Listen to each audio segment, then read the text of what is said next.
ओम शांति। 4 जनवरी 2024 बाबा के महावाक्य। मीठे बच्चे, मुख्य है याद की यात्रा। याद से ही आयु बढ़ेगी। विकर्म विनाश होंगे। याद में रहने वालों की अवस्था, बोल चाल बहुत फर्स्ट क्लास होगा। प्रश्न: तुम बच्चों को देवताओं से भी जास्ती खुशी होनी चाहिए, क्यों? उत्तर: क्योंकि तुमको अभी बहुत बड़ी लॉटरी मिली है। भगवान तुम्हें पढ़ाते हैं। सतयुग में देवताओं को पढ़ाएंगे।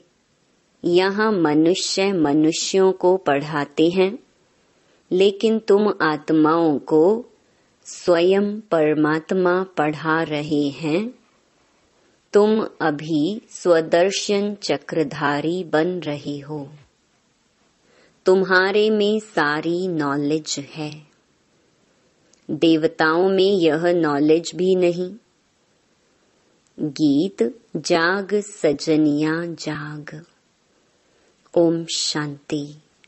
नए युग में होते हैं देवी देवताएं, हैं वह भी मनुष्य, परंतु उन्हों के गुण देवताओं जैसे होते हैं। वह हैं वैष्णव, डबल अहिंसक।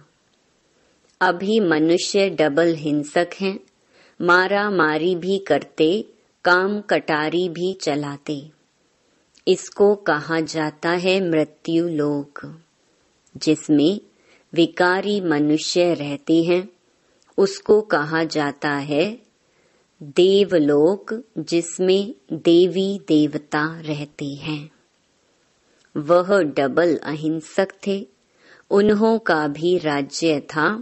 कल्प की आयु लाखों वर्ष की होती तो कोई बात का ख्याल भी नहीं आता। आजकल कल्प की आयु कम करते जाते हैं। कोई 7,000 वर्ष कहते, कोई 10,000 कहते। यह भी बच्चे जानते हैं कि बाप है ऊंचे ते ऊंचा भगवान, और हम उनके बच्चे रहते हैं शांति धाम में। हम पंडे हैं, रास्ता बताने वाले। इस यात्रा का कोई वर्णन है नहीं। भल गीता में अक्षर है मन मनाभव, परंतु उनका अर्थ क्या है? अपने को आत्मा समझ बाप को याद करो। यह किसकी बुद्धि में नहीं आता। जब बाप आकर समझाए तब किसकी बुद्धि में आए। इस समय तुम मनुष्य से देवता बनते हो। मनुष्य यहाँ हैं, देवता सतयुग में होते हैं। बरोबर तुम अभी मनुष्य से देवता बनते हो। तुम्हारी यह ईश्वरीय मिशन है। निराकार परमात्मा को कोई मनुष्य तो समझ ना सके। निराकार को हाथ पांव कहाँ से आया? श्री कृष्ण को हाथ पांव सब कुछ है। भक्ति मार्ग के कितने शास्त्र बनाए हैं। अब तुम बच्चों के पास चित्र आदि तो बहुत हैं। चित्र से याद आती है कि इस चित्र पर समझाएं, और भी बहुत चित्र बनते जाएंगे। एकदम ऊपर आत्माओं का भी दिखाना है। आत्माएं ही आत्माएं दिखाई देंगी। फिर सूक्ष्म वतन, उसके नीचे मनुष्य लोक भी बनाएंगे। मनुष्य कैसे पिछाड़ी में आकर फिर ऊपर चढ़ते हैं, यह दिखाएंगे। दिन प्रतिदिन नई इन्वेंशन निकलती जाएगी। अब जितने चित्र हैं, उतनी सर्विस भी करनी है। फिर ऐसे ऐसे चित्र बनेंगे जिससे मनुष्य जल्दी समझ जाएंगे। झाड़ बहुत जल्दी बढ़ता जाएगा। कल्प पहले जिसने जो पद पाया होगा, जो रिजल्ट निकली होगी वही निकलेगी। ऐसे नहीं कि पिछाड़ी में आने वाले माला के दाने नहीं बन सकते हैं, वह भी बनेंगे। नौधा भक्ति वाले रात दिन भक्ति में लगे रहते हैं, तब उन्हों को साक्षात्कार होता है।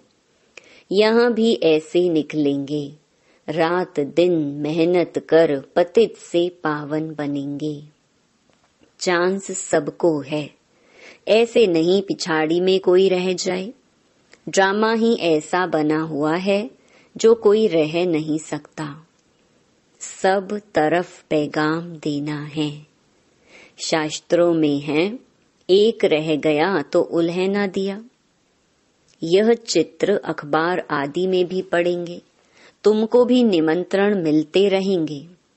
सबको मालूम पड़ेगा कि बाप आया हुआ है। जब पूरा निश्चय होगा तब दौड़ेंगे।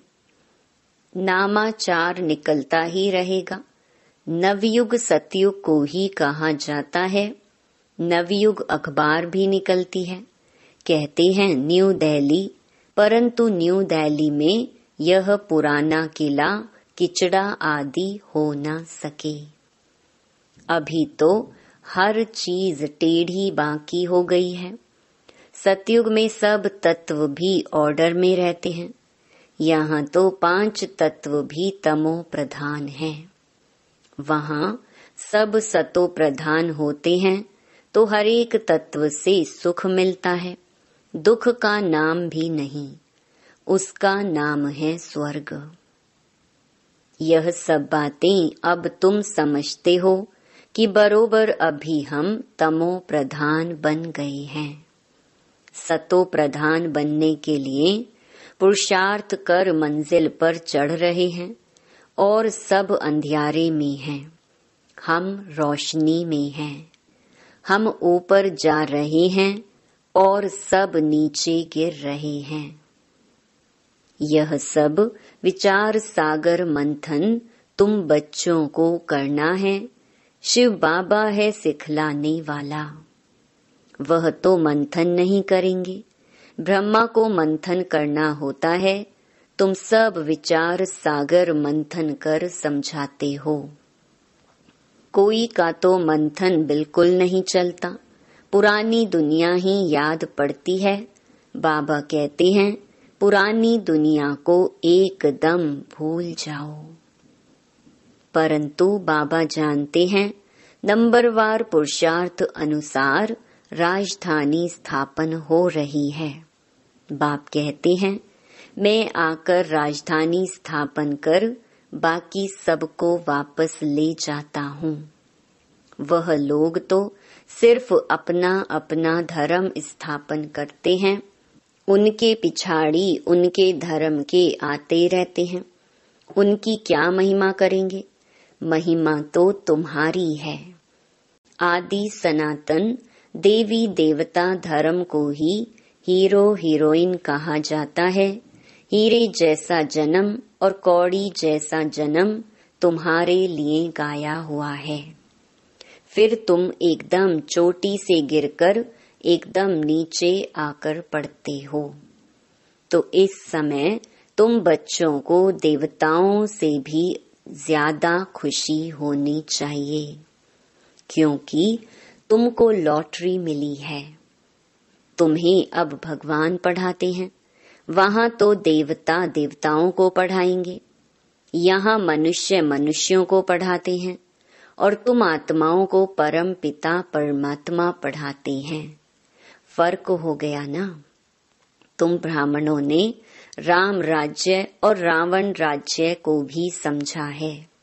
अब तुम जितना श्रीमत पर चलेंगे उतना ऊंच पद पाएंगे। अज्ञान काल में जो करते हैं वह उल्टा ही होता है। छोटेपन में सगीर बुद्धि होती है, फिर बालिग बुद्धि होती है, 16-17 वर्ष के बाद सगाई होती है। आजकल तो गंध बहुत है। गोद वाले बच्चे की भी सगाई करा लेते हैं, फिर लेना देना शुरू कर लेते हैं। वहां शादियां कितनी रॉयल होती हैं, तुमने सब साक्षात्कार किया है। जितना आगे बढ़ते जाएंगे तो तुम सब साक्षात्कार करेंगे। अच्छे फर्स्ट क्लास योगी बच्चों की आयु बढ़ती जाएगी। बाप कहते हैं योग से अपनी आयु बढ़ाओ।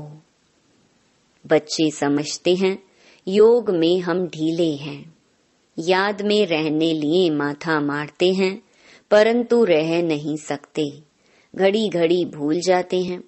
वास्तव में यहाँ वालों का चार्ट बहुत अच्छा होना चाहिए। बाहर तो गोरख धंधे में रहते हैं, बाप को याद करते करते यहाँ ही तुमको सतो प्रधान बनना है।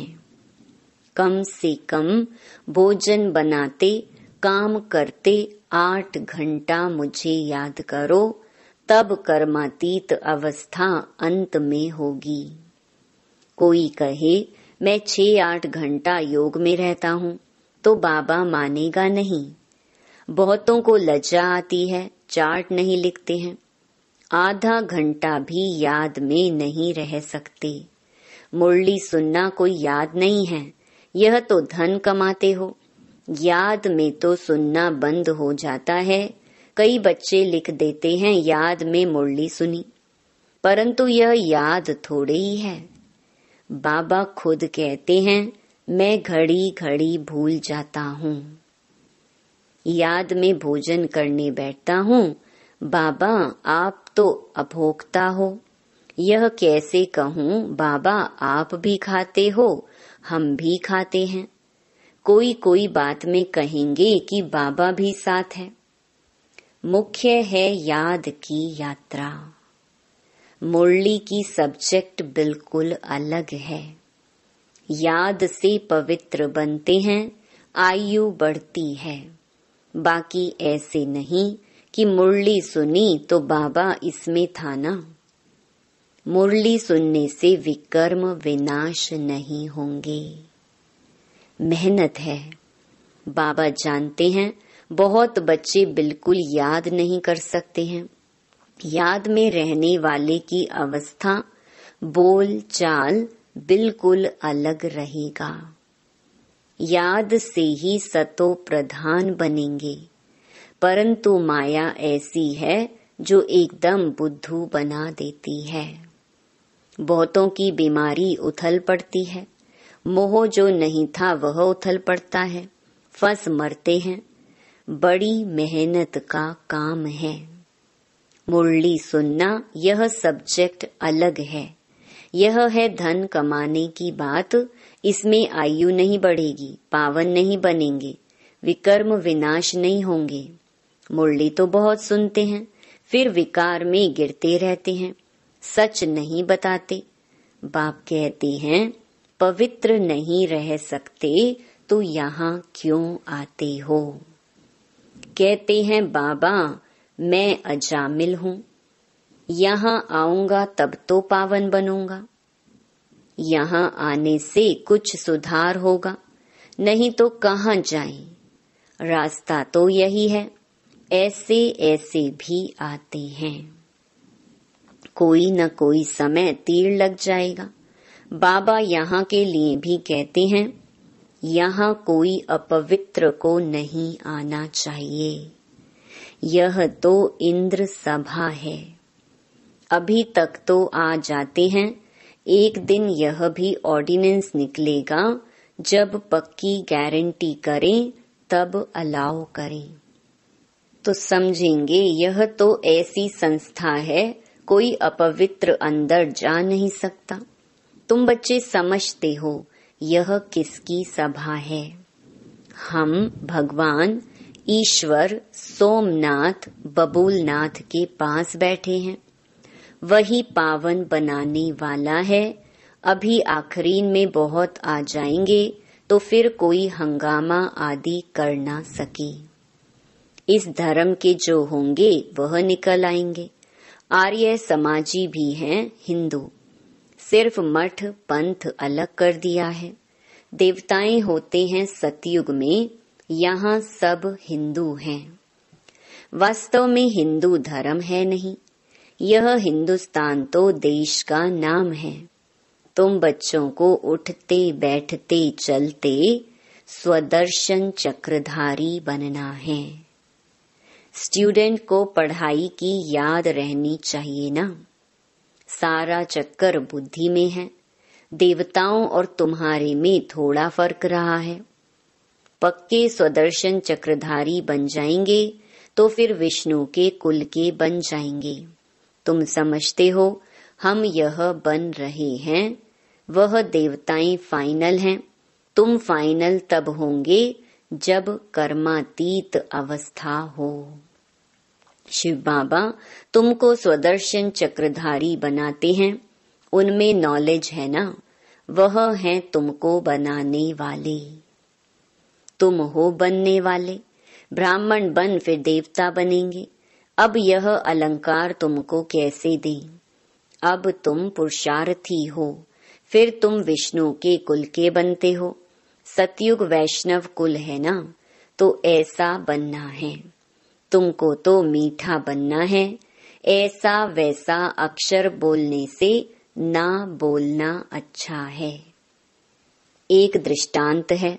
दो लड़ते थे। सन्यासी ने कहा मुख में मुलहरा डाल लो, कभी निकालना नहीं, रिस्पॉन्ड मिल ना सके।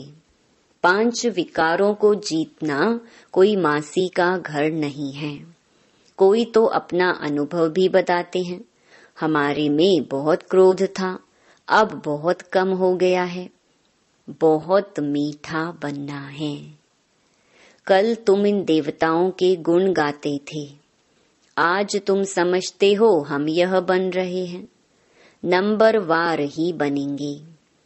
जो सर्विस करेंगे उनका नाम जरूर बाबा भी लेंगे। रास्ता बताना चाहिए। हम भी पहले कुछ नहीं जानते थे, अब कितनी नॉलेज मिली है। जो अच्छी रीति धारण नहीं करते तो उनकी रिपोर्ट आती है, बाबा इनमें तो बहुत क्रोध है। बाबा जानते हैं यह रूहानी सर्विस नहीं कर सकते, तो फिर स्थूल सर्विस। बाबा की याद में रहकर सर्विस करें तो अहो भाग्य। 1-2 को याद दिलाते रहो, याद से बहुत बल मिलेगा। याद करने वाले को फिर चार्ट रखना है। चार्ट से मालूम पड़ जाता है। हरेक को बाबा सावधान करते रहते हैं। विश्व में शांति बहुत मांगते हैं। जरूर कभी विश्व में शांति थी। सतयुग में अशांति की कोई बात भी नहीं। स्वीट बाप स्वीट बच्चे सारे विश्व को स्वीट बनाते हैं। अब स्वीट कहाँ है? मौत ही मौत लगा पड़ा है। यह खेल अनेक बार होता है और होता ही रहता है। एंड हो नहीं सकती, चक्र फिरता रहता है। अच्छा, मीठे मीठे सिकिलधे बच्चों प्रति मात पिता बाप दादा का याद प्यार और गुड मॉर्निंग। रूहानी बाप की रूहानी बच्चों को नमस्ते। धारणा के लिए मुख्य सार। पहला, विकर्म विनाश करने व आयु को बढ़ाने के लिए याद की यात्रा में जरूर रहना है। याद से ही पावन बनेंगे, इसलिए कम से कम 8 घंटा याद का चार्ट बनाना है। दूसरा, देवताओं समान मीठा बनना है। ऐसा वैसा कोई शब्द बोलने के बजाय ना बोलना अच्छा है। रूहानी व स्थूल सर्विस करते बाप की याद रहे तो अहो भाग्य। वरदान, सेवा में रहते कर्मातीत स्थिति का अनुभव करने वाले तपस्वी मूर्त भव। समय कम है और सेवा अभी भी बहुत है। सेवा में ही माया के आने की मार्जिन रहती है। सेवा में ही स्वभाव संबंध का विस्तार होता है। स्वार्थ भी समाया होता है। उसमें थोड़ा सा बैलेंस कम हुआ तो माया नया नया रूप धारण कर आएगी। इसलिए सेवा और स्व स्थिति के बैलेंस का अभ्यास करो। मालिक हो, कर्मेंद्रियों रूपी कर्मचारियों से सेवा लो। मन में बस एक बाबा दूसरा न कोई, यह स्मृति इमर्ज हो, तब कहेंगे कर्मातीत स्थिति के अनुभवी तपस्वी मूर्त।